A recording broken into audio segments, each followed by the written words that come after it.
ब्रह्मणे नमः।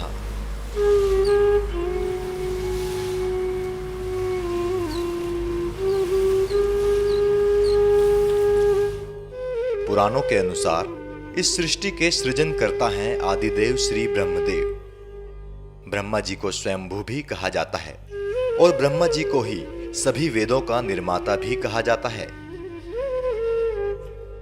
यूं तो संपूर्ण ब्रह्मांड ही परम पिता भगवान ब्रह्मा का घर है, किंतु पृथ्वी के बारे में कहा जाता है कि यहाँ एक जगह ऐसी भी है जिसे भगवान ब्रह्मा का पृथ्वी का घर कहा जाता है, और वह जगह है तीर्थराज पुष्कर।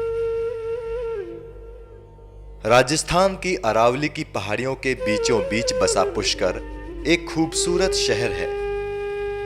पुष्कर में यूं तो अनेकों मंदिर हैं, लेकिन इन सभी मंदिरों में सबसे खास है भगवान ब्रह्मा जी का मंदिर। इसी मंदिर को ही जगत पिता का पृथ्वी का निवास कहा जाता है।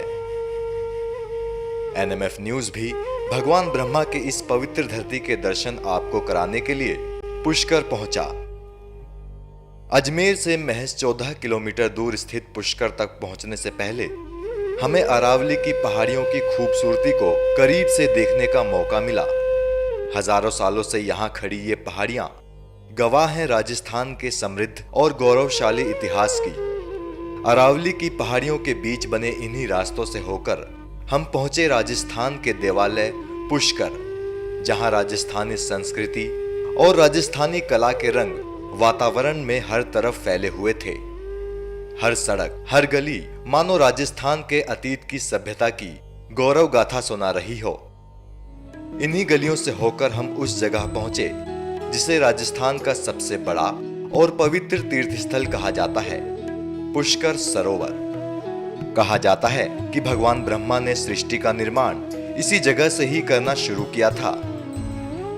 सृष्टि मात्र के प्राणियों के पापों के नाश करने के लिए जो तीर्थ बनाए गए हैं, उनका सबसे आदि तीर्थ भगवान पुष्कराज, जिसको आदि तीर्थ बोलते हैं, वो जगत पिता ब्रह्मा का ये ब्रह्म सरोवर है। इसी पुष्कराज का जब सृष्टि का निर्माण कार्य शुरू हुआ तो भगवान Brahma is the creator of the world, सारे संसार को बनाने वाले जगत पिता ब्रह्मा है। भगवान विष्णु जो सारी सृष्टि का पालन पोषण करते हैं, और भगवान शंकर जो सृष्टि का डिस्ट्रॉय करते हैं, सृष्टि को नाश करते हैं।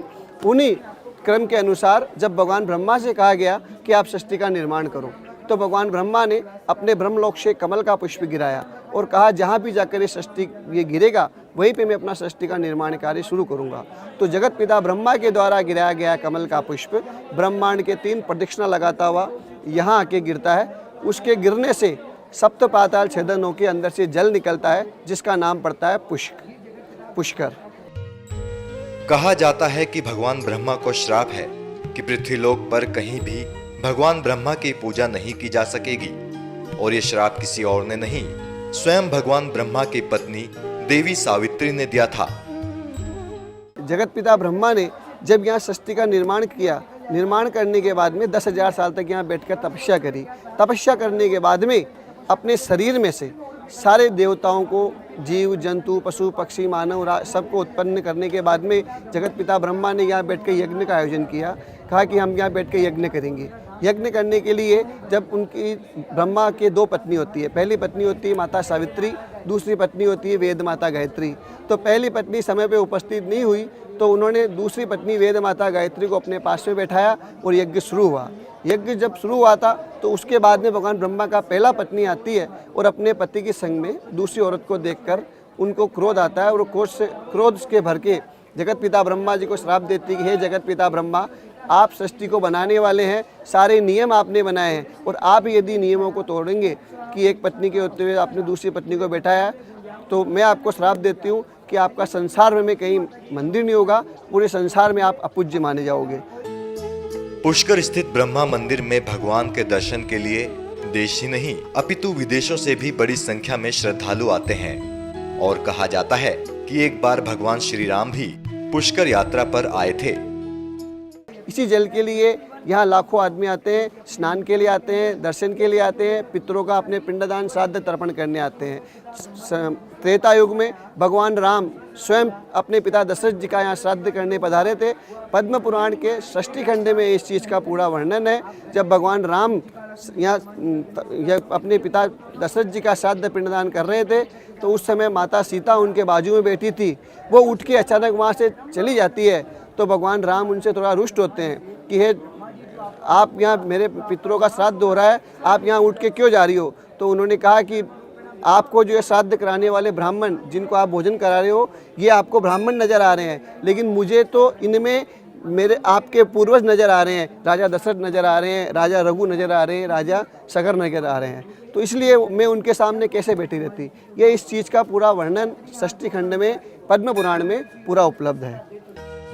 कहते हैं पुष्कर जैसा ब्रह्मा जी का पौराणिक मंदिर कहीं दूसरी जगह नहीं, क्योंकि पुष्कर ही एकमात्र ऐसा तीर्थ है जिसकी स्थापना स्वयं ब्रह्मा जी ने की थी। कहा जाता है कि 14वीं सदी में ब्रह्मा जी के मंदिर का पुनरुद्धार हुआ था, लेकिन कुछ तथ्यों के अनुसार यह मंदिर 2000 सालों से भी ज्यादा पुराना है। जगत पिता ब्रह्मा का एकमात्र मंदिर है जो हमारे यहाँ पुष्कर में है, वो आदि गुरु शंकराचार्य जी ने बनाया था। जब हिंदू धर्म की मान्यताएं कम हुई थी, बाहर से बहुत से धर्म हिंदुस्तान में प्रवेश कर रहे थे, तब आदि गुरु शंकराचार्य जो भगवान शंकर के अवतार कहे जाते हैं उनका प्राकट्य हुआ। उन्होंने पूरे भारत को एकत्र करने के लिए 4 धाम की यात्राएं शुरू करी और समस्त हिंदुओं के तीर्थों को पुनर्निर्माण कराया। उसमें जगत पिता ब्रह्मा ने आदि गुरु शंकराचार्य जी ने यहाँ भगवान ब्रह्मा का मंदिर का निर्माण कराया। पुष्कर की इस यात्रा में हमने यहाँ के वातावरण में निहित दैवीय प्रभाव को साफ साफ महसूस किया। ब्रह्मदेव की इस धरती को करीब से निहार कर लगा मानो हम धन्य हो गए हों। कहते हैं मनुष्य को जीवन में एक बार पुष्कर की यात्रा अवश्य करनी चाहिए। तो आप भी कभी पुष्कर आइए और जगत पिता ब्रह्मा के पृथ्वी निवास के दर्शन करके सांसारिक मोहमाया से मुक्त हो जाइए। NMF न्यूज की रिपोर्ट।